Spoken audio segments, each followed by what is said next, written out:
Oke, jadi itu tadi adalah pembicaraan dari seorang pelatih drama ke kelompok atau sekelompok aktornya, gitu ya, yang mau tampil. Nah, tadi dikatakan saya mengerti bahwa beberapa dari kalian sedang merasakan lebih dari sekedar gugup mengenai pertunjukan malam ini. Dan saya ingin kalian memahami yang kalian rasakan itu sebenarnya sesuatu yang wajar. Kalian akan berada di atas panggung di depan banyak orang nanti malam. Dan normal untuk mengalami ketegangan-ketegangan tersebut. Nah, saya ingin membantu kalian untuk memahami yang kalian rasakan dan tidak akan membiarkan yang kalian rasakan itu mengganggu pertunjukan kalian. Nah, apa yang kalian sedang alami itu disebut dengan demam panggung.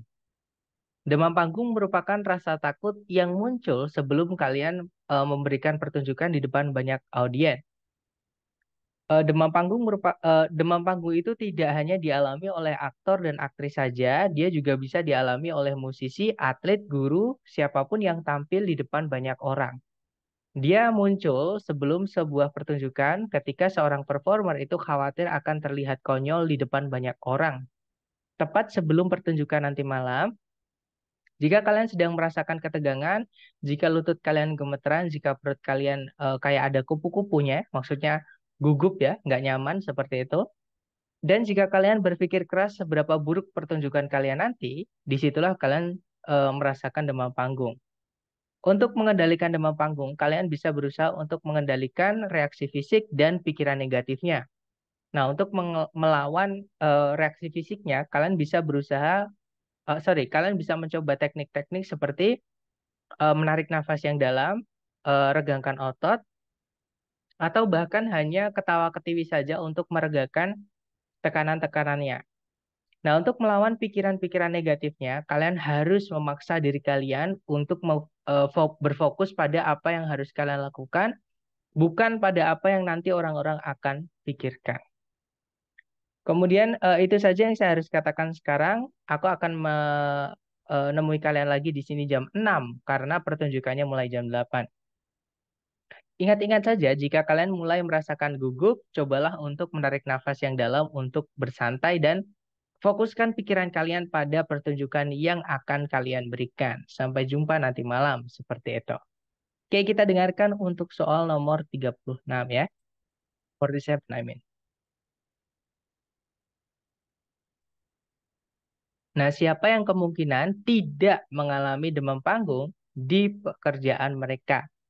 Nah, tadi dijelaskan kalau demam panggung itu dialami oleh siapapun yang bekerja di depan banyak orang ya. Bukan cuma aktor sama aktris saja, tapi atlet, musisi, guru, itu tadi disebutkan, teman-teman. Oke, nah di sini pertanyaannya yang tidak mengalami demam panggung dalam kerjaan mereka. Berarti yang kerjanya tidak di depan banyak orang, ya. Berarti jawaban yang paling tepat adalah yang alpha. That's right. Writers, penulis ya. Penulis tidak dilihat orang. Kalau kerja di kamar sendiri itu pun bisa kerja seperti itu. Oke, lanjut number 48.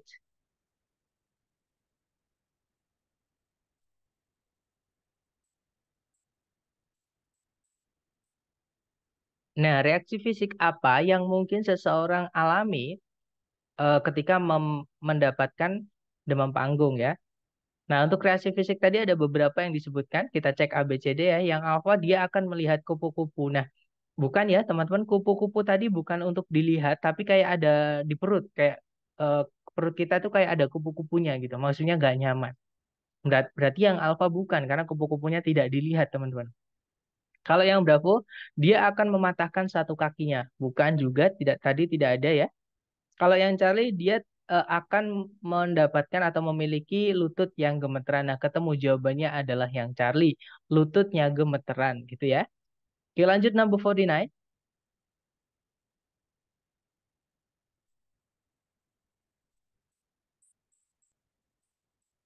Nah, bagaimana seseorang bisa melawan pikiran-pikiran negatif yang berhubungan dengan demam panggung? Nah, tadi ada satu doang ya, teman-teman, untuk melawan pikiran negatifnya.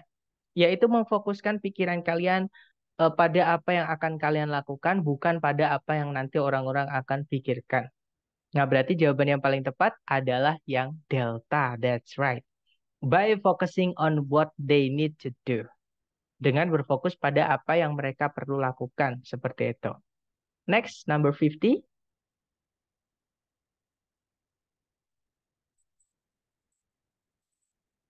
Nah, kapan para aktornya harus tiba di teater? Tadi dijelaskan, I'll see you back here at 6 o'clock ya. Jadi saya akan menemui kalian lagi di sini jam 6 malam gitu ya, jam 6 sore gitu. Nah, berarti jawaban yang paling tepat adalah yang Charlie, at 6 o'clock.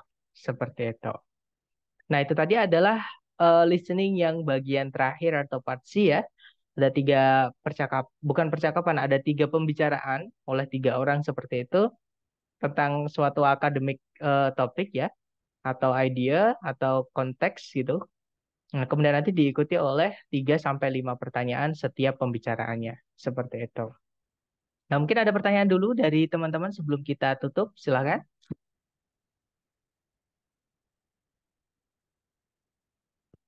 Kayaknya pertanyaannya ada yang menjebak ya, Mister. Kalau pilihan gandanya ya, kalau di listening yang bagian ketiga ini sebenarnya sama dengan part B, teman-teman. Ada yang namanya jebakan atau distraktor. Jadi yang teman-teman lihat di salah dua ya, biasanya salah dua. Jadi antara dua pilihan itu yang kelihatan mirip. Atau salah dua pilihan itu kita dengar di audio, nah tapi yang satu itu biasanya nanti disalahkan. Itu buat jebak seperti itu. Tapi kalau teman-teman misalnya pay attention, really pay attention, itu nanti nggak akan terjebak kok, tenang. Karena jebakan itu sebenarnya kalau kita baca itu, oh tadi nggak gini gitu. Jadi itu hanya satu kata atau 2 kata yang kita dengar disebutkan di percakapan, tapi itu ceritanya salah seperti itu. Mister, setiap tahun itu soal TOEFL tambah susah atau sama aja tapi variatif. Nah, eh, kalau saya ya teman-teman, kalau teman-teman ngambil yang TOEFL asli dari ITS, sama sekali nggak susah kok. Trust me guys. Pokoknya teman-teman giat latihan ya, maksudnya sering latihan, kenal sama soal, kenal medan, itu nanti enak banget. Jadi tidak semakin sulit nggak. Ya, mungkin beda iya. Mungkin setiap tahun ada soal beda iya. Tapi semakin sulit tidak, teman-teman. Sama aja coverage atau bab yang mereka angkat itu nggak banyak-banyak. Seperti itu. Jadi bisa dibilang lebih gampang, tapi eh, bukan lebih gampang, maaf. Tidak lebih susah, tapi lebih variatif. Seperti itu.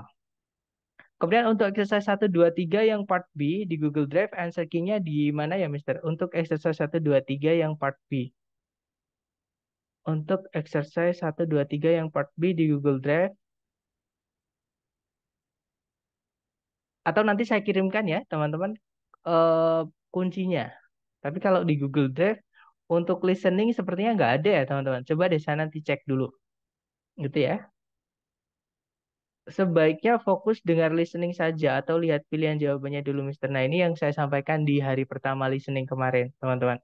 Jadi itu tergantung masing-masing ya. Kalau teman-teman udah sering latihan, itu teman-teman udah melatih yang namanya rekognisi, kemampuan rekognisi itu walaupun teman-teman eh, apa sambi apapun mendengarkan bahasa Inggris itu bisa bisa tidak pecah gitu ya. Maksudnya bisa bisa tetap paham. Nah, itu teman-teman sambi sambil melihat pilihan ABCD-nya nggak masalah. Tapi tidak saya sarankan ketika teman-teman masih baru latihan gitu ya. Karena itu nanti akan memecah konsentrasi. Jadi sambil mendengarkan, sambil membaca, apalagi kemarin ada yang tanya sambil menulis juga itu nggak disarankan. Itu akan saya sarankan kalau benar-benar teman-teman udah bisa dibilang hafal medan lah, udah sering banget latihan gitu. Karena saya sendiri ketika tes ya saya sambil buka Pinterest, saya sambil balas WA kadang teman-teman. Nah, tapi masih bisa paham gitu ya. Tapi itu tahap yang saya sendiri udah 3 tahun ikut tes teman-teman. Jadi 3 tahun itu selalu ikut tes dan beberapa kali tes itu soalnya sama gitu. Jadi bisa dibilang apa ya udah tahu medan lah, udah tahu lapangan seperti itu. Jadi kalau belajar dari buku lama masih oke ya, Mister. Nah ini yang saya agak ini teman-teman. Buku-buku lama selama buatan ITS nggak apa-apa, Miss. Tahun 2001 atau 2003 itu ITS membuat buku atau 2013 saya lupa. Itu buku asli dari ITS. eh, itu sama, jadi lebih gampang. Atau saya tadi sore itu mengirimkan sampel soal ke teman-teman. Nah itu yang bikin asli TOEFL itu teman-teman, ITS itu. Jadi babnya itu tidak sesulit yang ada di buku, contohnya Longman. Kenapa saya nggak pakai buku Longman yang teman-teman dapat dari lembaga, terutama di structure ya? Karena menurut saya itu ditambah-tambahin, teman-teman.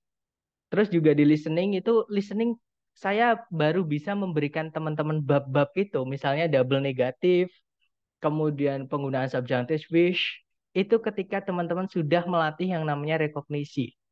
Percuma saya memberikan bab-bab itu kalau vocab teman-teman terbatas dan rekognisinya teman-teman kurang. Maksudnya rekognisi itu gini, teman-teman.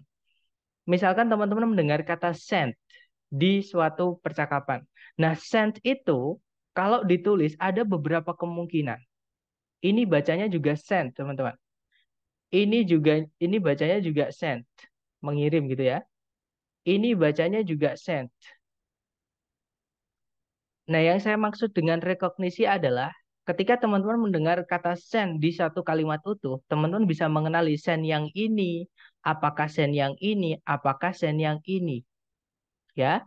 Jadi percuma saya memberikan bab-bab ketika teman-teman belum apa namanya menguasai ini. Jadi menurut saya dan juga itu nanti bakal membebani beban belajar teman-teman.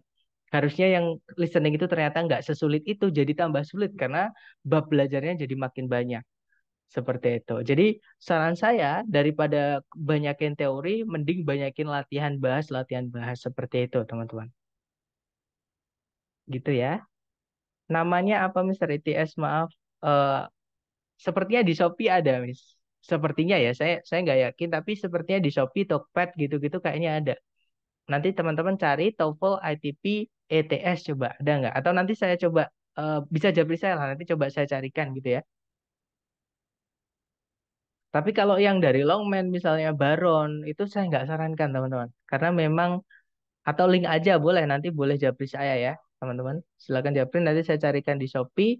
Kalau nggak ada nanti saya bilang ternyata nggak ada atau nggak ketemu gitu. Tapi pasti saya coba ganti kata kunci terus seperti itu sampai ketemu gitu ya. Kalau nggak ketemu beneran nggak ketemu berarti emang nggak ada di Shopee seperti itu.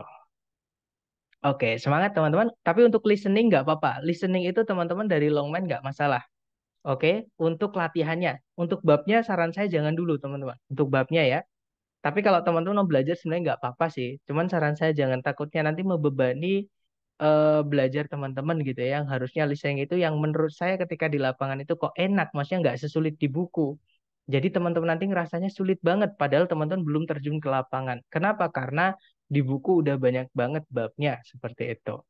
Oke, jadi enjoyin aja latihannya, teman-teman. Dinikmati aja latihannya. Reading juga nggak apa-apa. Tapi kalau structure teman-teman latihan dari buku, saran saya latihan yang pilihan ganda saja. Yang error, correct, incorrect nggak usah dikerjakan. Karena biasanya satu kalimat ada dua yang salah, itu nggak mungkin keluar di soal yang asli dari TS. Seperti itu. Gitu ya, teman-teman. Oke, sepertinya nggak ada pertanyaan lagi. Baik, thank you so much guys. I'll see you again next time. The last I say, Assalamualaikum warahmatullahi wabarakatuh and have a good night. See you guys.